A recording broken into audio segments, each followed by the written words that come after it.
Seth Harp, Dave Widell. The bar is open. I wanted to bring Dave on as we wrapped up the week. Of course, we made the announcement a little bit early on in the week that we are unveiling the Harp on Sports, The Bar, a podcast live on Facebook, Facebook Live. Also via the Twitterverse at Harp on Sports via Twitter as well.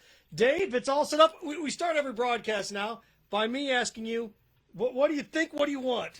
Well, let's see. We've got some 1800 tequila, some Jack Daniels, Gentleman Jack. Is it that nice?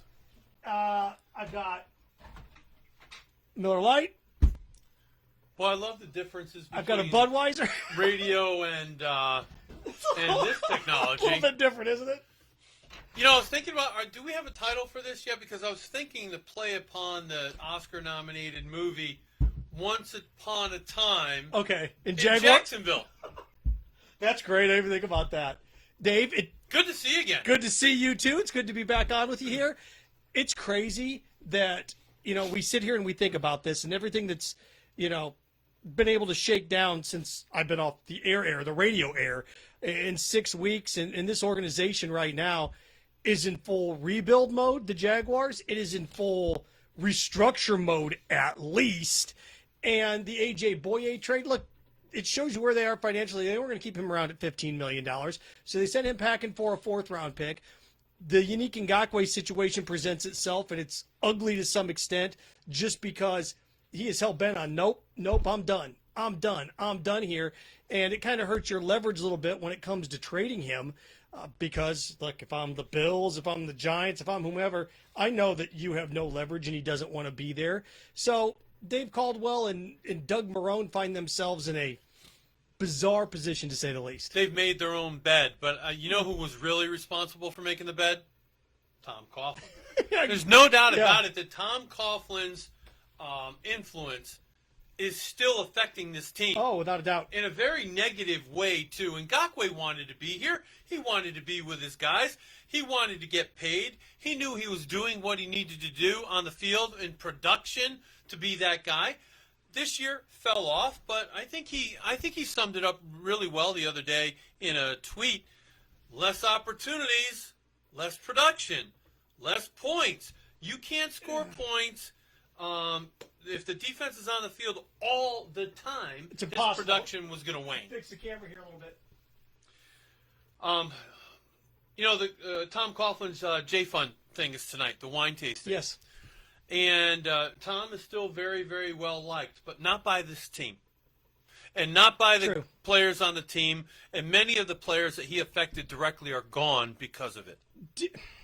So he's gone. It's interesting because he's been gone for a couple of months now. And through this whole process, we've sat here and we've talked about 3 years ago, 4 years ago, all that anybody, when they hired him, all we want to do is win. All we want to do is win. All we want to do is win. Well, then it switched from, okay, now we've won, how do we handle winning? And the answer was not well after this team went to the AFC Championship game 2 years ago, and it turned into then a cavalcade of individuality. Those blurbs are coming out. I think Dede Westbrook said something officially about it. It's clear to me that this team did not handle winning well. And I don't think it's anything that Coach Coughlin could have influenced. Everyone became more concerned about themselves, their image, their perception, their production, and their dollars. And that ultimately led to the demise of this team. Now, you have a tearing down of this. You've been on teams in your career that have been torn down. It's not exactly what you went through in Dallas with the Cowboys, where you have the number one pick. Here comes Troy Aikman. You have Steve Walsh. You trade Herschel Walker. That's its own little entity. But this is very similar to that, where this is a breakdown and a tear down and a build up. Now, you can sit there and say, well, Gardner Minshew is who this team is building around now, which they are. The question is, after that, it went from, and see if you agree with me or not, it went from a rebuild, or it went from a focus 3 years ago, where this team was going to be built around Jalen Ramsey, Miles Jack, and Leonard Fournette. That's where it was going to be built. All of a sudden, it falls apart on you. And now it seems that the building blocks have changed from those three to the building blocks of Gardner Minshew, Josh Allen, maybe DJ Chark. Cam Robinson's been replaced by Jawan Taylor. In terms of the rebuild, different players have now lined up in that rebuild. You have a boatload of draft picks now if you're this organization. So if you're Dave Caldwell and you're building this thing, and I keep hearing, well, let's just tank, let's tank, let's tank. It's not that simple because you can't just, if you're Dave Caldwell, I'm going to tank and get fired in the off season. So Doug Marone's not going to tank either because he wants to, you're going to lose his job. The greatest misconception of the off season here after their 6-10 performance was that this team is in a win now mode. Yeah. No, they're not. No, they're not. No. They're clearly not. If you're letting Marcel Darius probably walk out the window, if you're cleaning the slate with guys like A.J. Bouye and others, and talking about the Nick Foles potential of moving Nick Foles, I don't know if that gives the fan base the warm and cozy feeling that you are trying to win next year and that Doug Marrone must win next year. Doug Marrone is irrelevant. Dave Caldwell is going to be here for the long term. I think so too. Doug Marrone, if it works out this year because Gardner Minshew improves and this team can score a couple of points, Doug Marrone may save his job. But let me say this, Dave Caldwell's here for the duration. Yeah. I can tell because that's the way they're operating now. They are acquiring all these draft picks.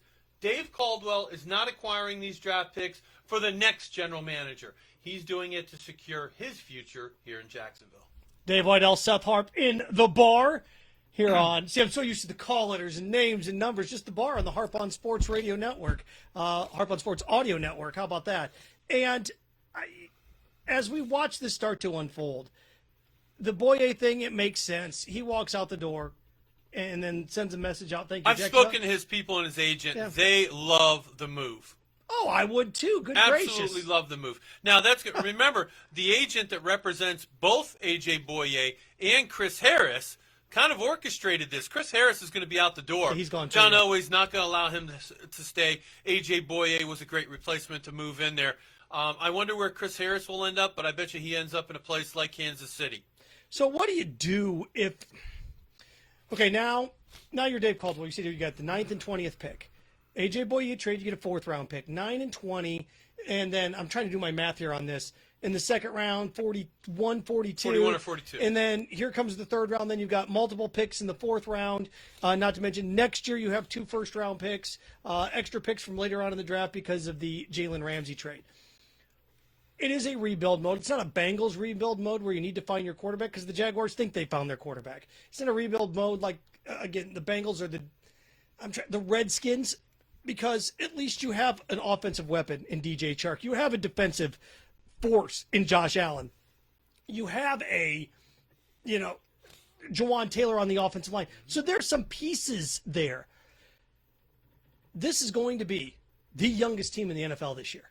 Look, you're going to have 2 firsts, you're going to have a 2nd, 2 fourths, a 3rd, right? 1, 2, 3, 4, 5. That's 6 draft picks right there that you're going to expect to see contributions from. If 3 of them start, as you look at this organization, this team right now, how much more cutting can you do and expect the team to compete? Because they can save $4 million by cutting Avery. They can save $9 million by cutting Brandon Linder. That's all fine, Dave. But boy, you're asking a lot for your 4th-round pick at center to come in there, a 5th-round pick at center to come in and do something then.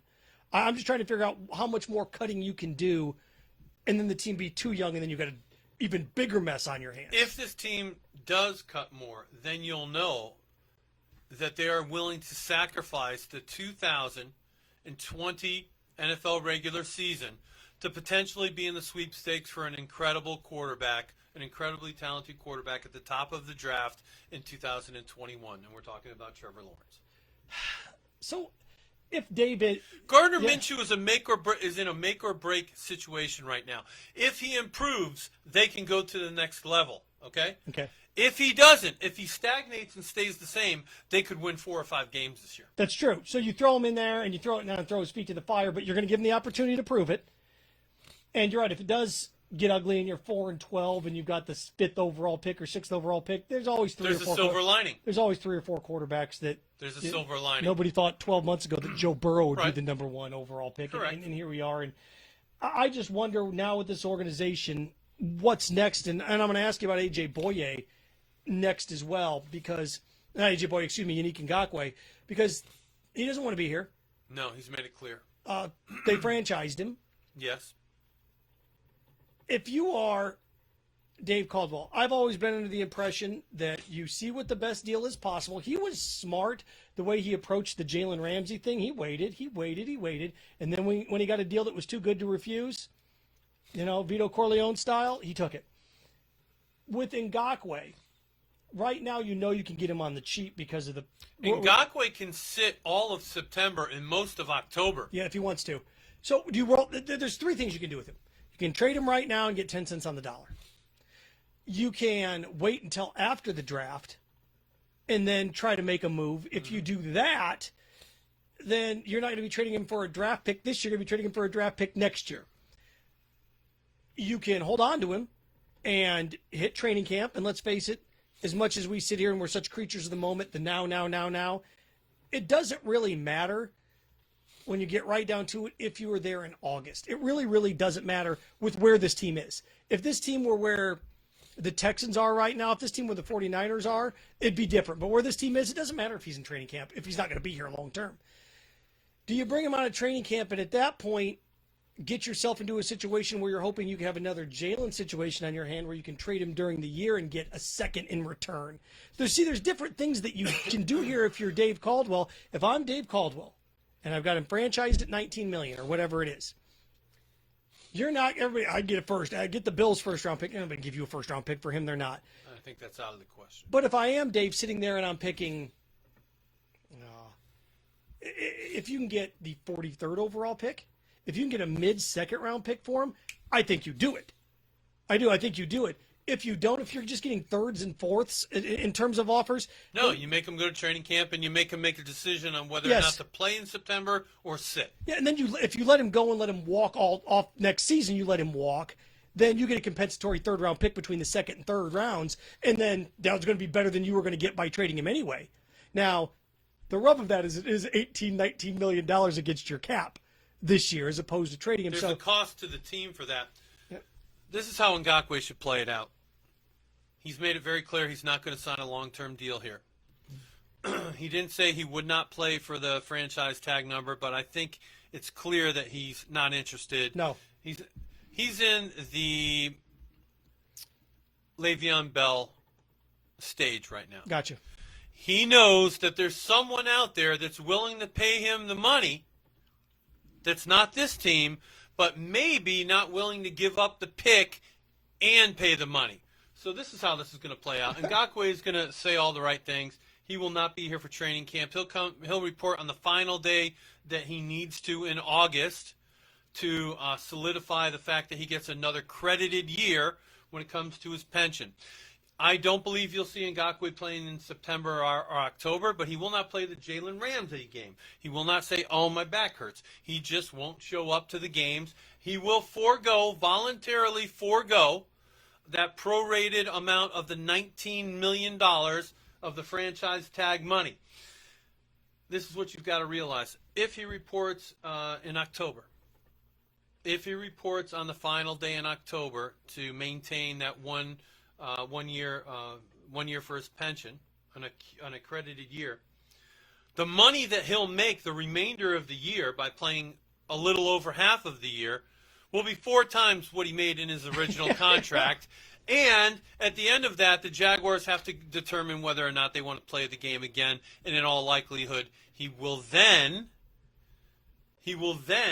be dealt. Now, if I'm a Super Bowl contender that loses, if I'm the Chiefs and I lose Frank Clark in October, I'm going to go out and give the Jaguars my 2nd-round draft pick and move him over and pay him what he wants to be paid. But I've maintained this for the last 5 years we've been talking about this. If you want to break the bank and raise the bar with your contract, your new individual contract, you must leave the team where you were Yes. drafted, unless you're a quarterback. There are no exceptions to that rule, And even like you look at a Miles Jack contract, you look at a Telvin Smith contract. which was a mistake. Yeah, they're getting paid a little more up front so they can get hosed in their prime. Yes, that's They're making an extra $2 or $3 million now, so they'll be $3 or $4 million below market value in 3 years. Yes. The Bears used to do that with Lance Briggs, where they give him like a $14 million signing bonus and pay him $7 million a year, $6 million a year, and he would get mad and be like, I'm the 19th highest paid linebacker in the league. Well, the reason that is because they front loaded your contract, and those contracts that they doled out, the Miles Jack contract, the big money, the Nick Foles' contract. Up until last year, every contract that Dave rolled out had worked. It was cuttable. It was movable. cuttable and Andrew Norwell, Nick Foles, Miles Jack. He's got 3 albatrosses now. And you can get out of him after next year. He'll be after, with the exception of the Miles Jack one, he'll be able to get out of him next year. I look at this team as rebuilding, and I made this mention the other day. They remind me so much of the Seahawks when the Seahawks basically broke up the Legion of Boom because they had to pay Russell Wilson. The Jaguars are breaking up this defense to pay the credit card bill. Yeah. This is interest. Yes, that's what they're doing. That's going on. And here's the other thing. People will ask, well, if it's total rebuild, why don't you get rid of Calais Campbell? If Ngakoue is not going to be on the field or not available or not with this team, you must keep Calais Campbell at the very And you don't redo his deal to save $3 or $4 million. You keep him at the $14 million this or whatever. Last year, and then you write it off into the sunset is what you do. And what you can't be doing, you can't continue to pay off one credit card with another credit card. And that if you sign him, they don't allow you to do that anymore. 10 years ago, they allowed you to do that. Do you ever notice that? Uh-huh. Can't make a payment from another credit card anymore. Yeah. So I just look at it from the perspective of how you keep this core nucleus together, and the whole thing. If you do cut Linder, then you can move Can over to center. Any way you look at it, it's going to look like a totally different team. In the past, Saxonville building around that defense. What I see, there's only 3 guys left from the defense that went to the AFC Championship game, and there's only 3 guys left from the offense that went to the AFC Championship game.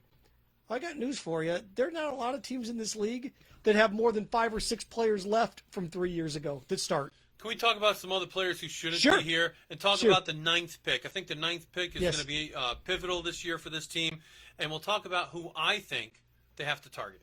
Okay, so let's do this. They sit at 9 and they sit at 20. I look at it like this. Last year they drafted the best player available on the board, and it was Smart. Right? 2 years ago, they drafted the best player on the board, and it didn't work out. Taven Bryant as opposed to Josh Allen. You look back even, 3 years ago with the Leonard Fournette draft pick. They felt a need, and they circled that need, and they filled the need. They didn't draft the best available. They drafted the best need. Quarterback removed. Probably running back removed as well, Dave. Is every other position on the board? I don't think you're going to draft a tight end 9th, but every other position is on the board, and I'd like to get to my prediction. Okay. I don't think Gardner Minshew has any chance of success if Cam Robinson is still your left tackle. So there's 3 different tackles that will be available. Okay, I'll let your analysis. Andrew Thomas will be available. Georgia? Mekhi Becton will be available, and Tristan. Yes. Will all be available. And these are guys you have not heard about all year. You've heard about Andrew Thomas because this is SEC territory, but he is not the highest-rated tackle now. Really? So it will be interesting. I think the Jaguars will have their choice of left tackle. Don't ask me about Trent Williams. There's no way that they're going to pay Trent Williams to come here to block for Gardner Minshew. This is about building what will be the youngest team in the NFL and hoping that they've got so much draft capital and get lucky at the quarterback position with Gardner Minshew improving upon last year's performance that they can continue to build. It's such a deep draft when it comes to the receiver position as well. You kind of look at this, and it falls into your lap for what you need based on what's coming out, right? And if you're truly going to build this thing around Gardner Minshew, you're truly going to build it around him, and you want to give this a shot, you're right. At 9, you draft the best offensive lineman You can available. take a wide receiver at 20 or move up a little bit because of the draft capital that you have to move 20 up a couple spots to identify the guy that you have to have. And you have DJ Chark and you have Chris Conley. You can still go the Eric Ebron route in free agency, and all of a sudden you've put together something that, again, is it going to be mind-blowing and mind-breaking? No, you still need another back in there, and the one thing that Leonard Fournette really has never had is that guy that can spell him. You know, I guess Chris Ivory did an okay job, and then, I mean, Raquel Armstead never really – they don't have that guy, Dave, that even gets 400 yards rushing a year. You know what I mean? That guy that gets you 5 carries for 40 yards in a game, or 8 carries for 50. That second back that can just take some of the strain off. They've never been able to find that guy or develop that guy. So it's a shift in philosophy. It's a shift in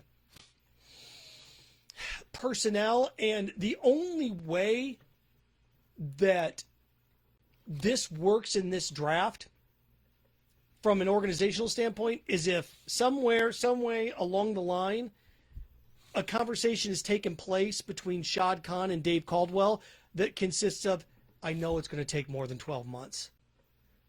You've got 2 drafts to figure this out. If you're going in with, we got 1 draft to figure this out, then expect the moves that they are making, you'd keep the Bouye's, you'd keep all those guys intact and try to get to 9-7 in a wild card. But that's not the best course of action right now. So I'm sitting here looking at this and trying to figure out, what do you do, how do you do it? And the way this organization is operating right now, it's operating under the premise that last year was basically the year that you have after you have the number 1 pick. Minshew was a rookie. You started 4 rookies. That's what it felt like. It felt like last year the Jags were a team coming off a 2-14 or 1-15 season. Here you go. And what, they win 6 games or whatever it was last year, 5 games. And then I think this year is the year that you take that next step. And with 5 or 6 guys, they're just going to be really young. I got a prediction. You win 7 games? We'll have a vaccine for COVID-19 before this team is back in the playoffs. Oh, good gracious.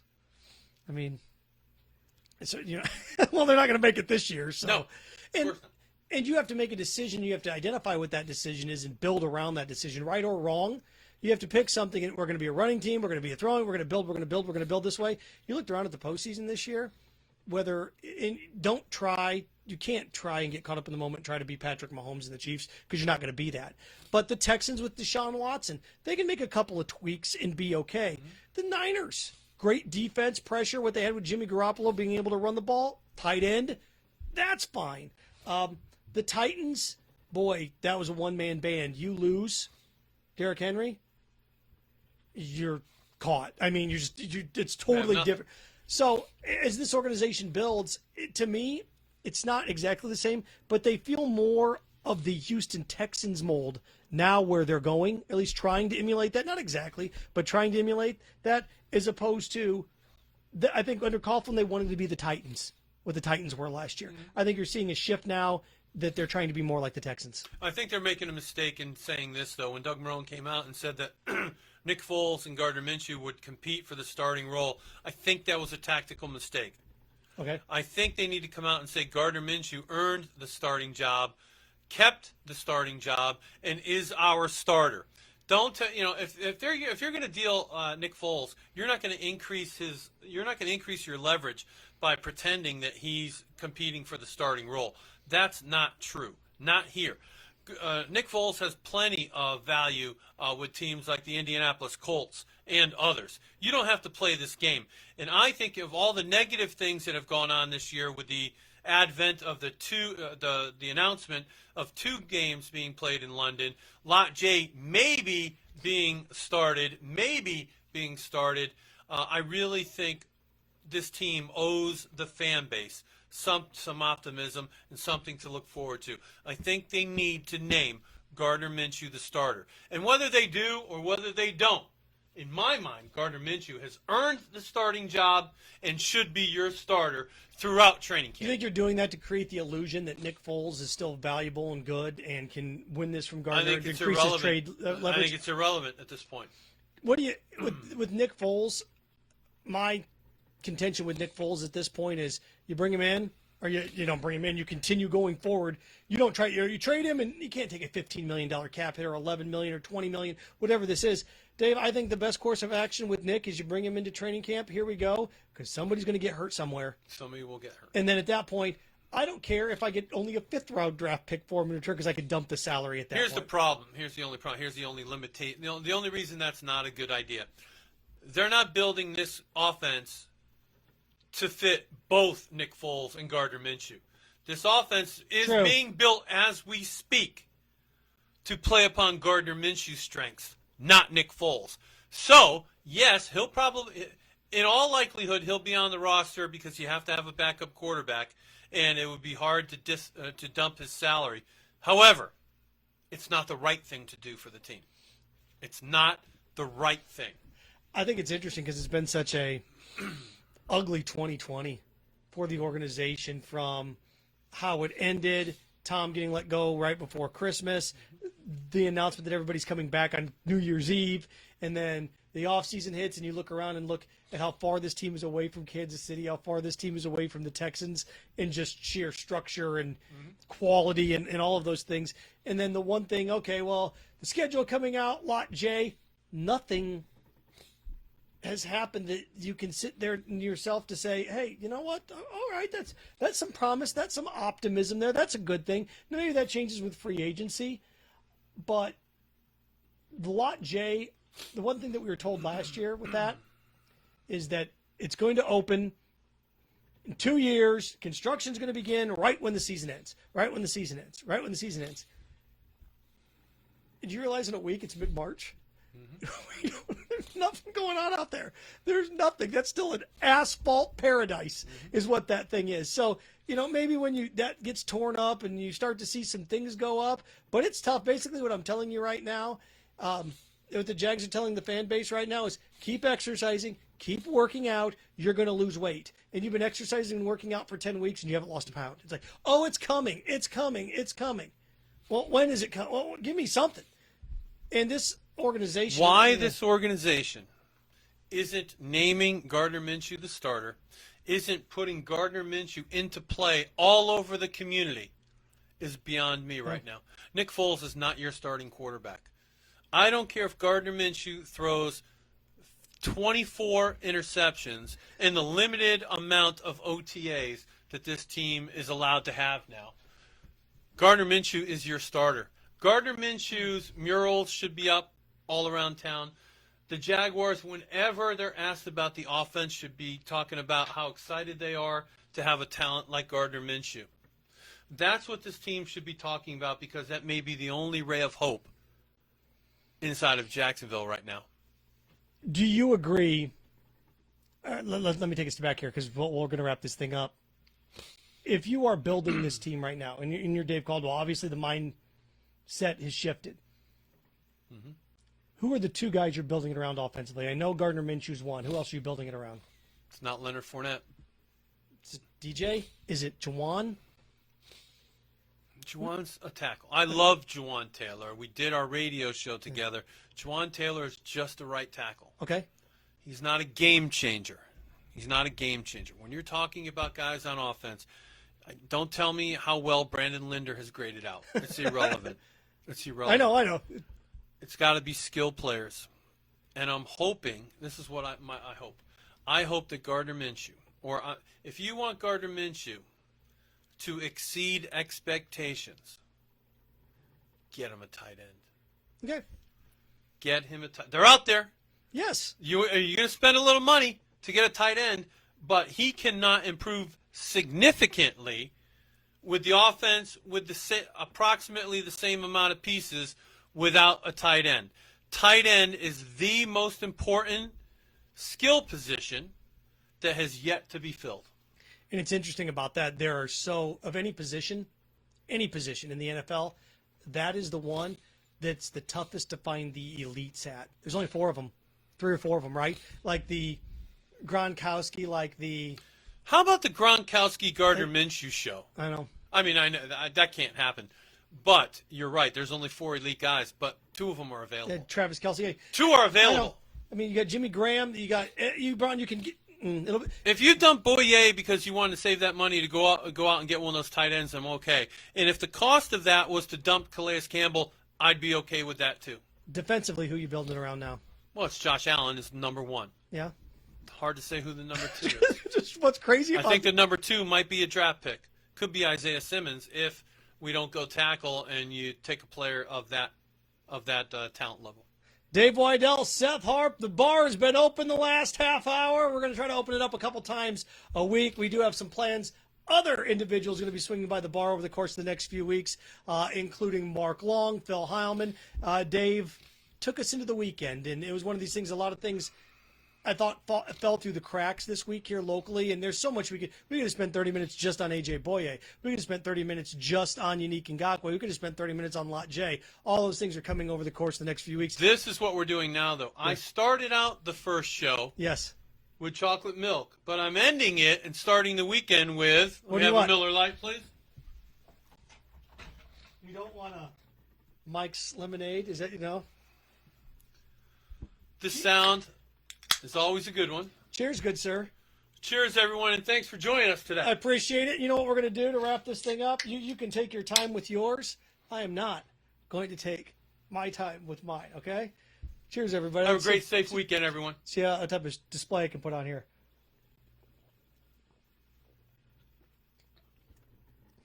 Remember, everything in moderation except for fun. Take care, everybody. Have a great weekend.